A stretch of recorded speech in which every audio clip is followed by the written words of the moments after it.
Dealing with epidemic of suicide. Social media fabricated for you and I. Generational curses looking to ruin lives. I'm just turning up the volume so you inspired. Black America, shoot each other, we bury us. And then we turn around and wonder why they scared of us. It takes a whole village just to raise a child. But the position of father seems vacant now. It's only one enemy and he's in the mirror. Go speak what you wanna be in the air. And if it goes left, don't be sour from it. Shake the world when you turning up the volume of it. Word.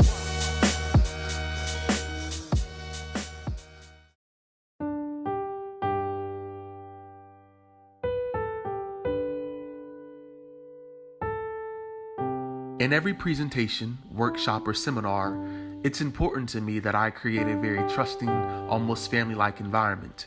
The more open we are, more of the message we can embrace.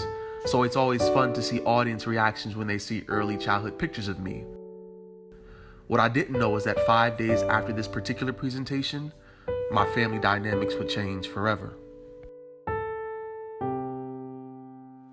Our leader, our foundation, our matriarch, Patricia Caldwell, but to so many simply Maw Maw, had given us everything one woman could offer. And early on the morning of July the 14th, she was called home. The lessons she instilled in us are endless. The love she poured out is immeasurable. And how she celebrated the uniqueness and humanity is something we will forever hold on to.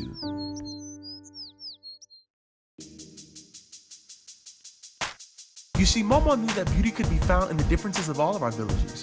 Whether you come from a single-parent household or two parents, your household may be same-sex headed, or possibly your parents are from different ethnic backgrounds. We all can trace the influences of our current self back to the environment and people we were raised around. When trying to decide on the perfect expert to speak about villages, it suddenly hit me. I had 6 experts in my very own. So from my mom all the way down to my younger cousin, each offered their insight on the importance of a village. I think a village is important because it sets the foundation for us to grow. The village is what supports the whole of a system. And when you're bringing everyone together, one person is not an island. You need each other to survive. Popo, what do you think is the most important thing that a village should be founded on? I say faith. Faith? Yeah. I think one of the most important things to me is love. Everything always comes back to love. That's comes back to love. Love, also trust. When I came into the family, the thing that stood out to me was respect. Mm-hmm. Respect regardless. Regardless, it was respect. Family means everything to everybody. So like, whether it be baseball games or school events, everybody showed up to everything. Support. Yeah. And encouragement. Yeah. As in all villages, there's conflict. Mom, how do you think that it's important to deal with conflict in one's village? I think the number one thing is that you have to understand each other's personality, and you have to learn to respect that. You have to meet people where they are. You can't change who they are. You accept them, and you still love them anyway.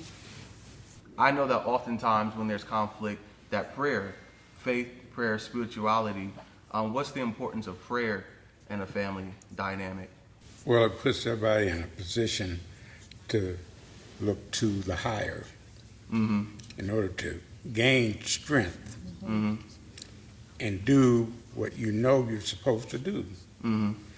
So I think that in our family, I pass down my knowledge and the things that I know Of spirituality. Absolutely. Yeah, so that everybody can come together as one.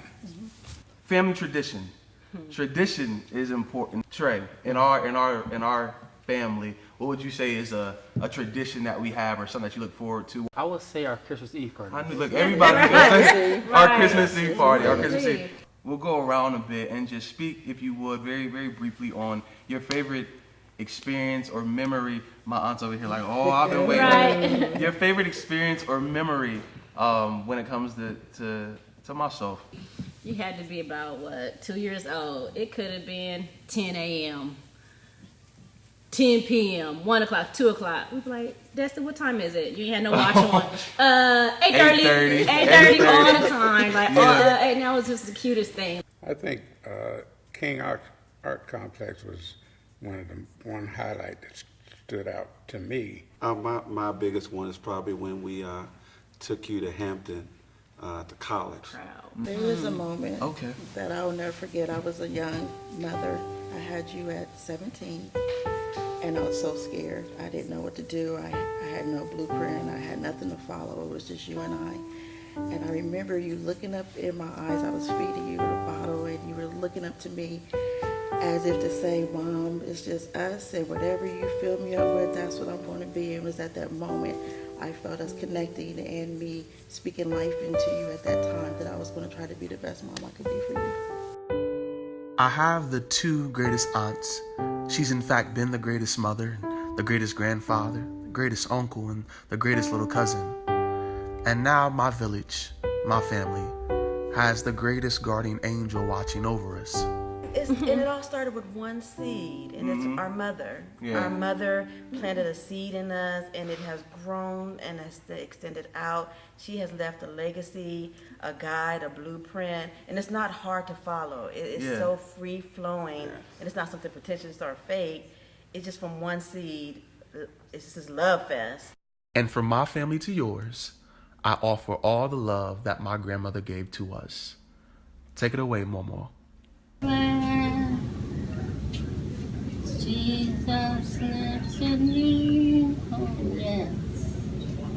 I'm so glad Jesus lives in me, singing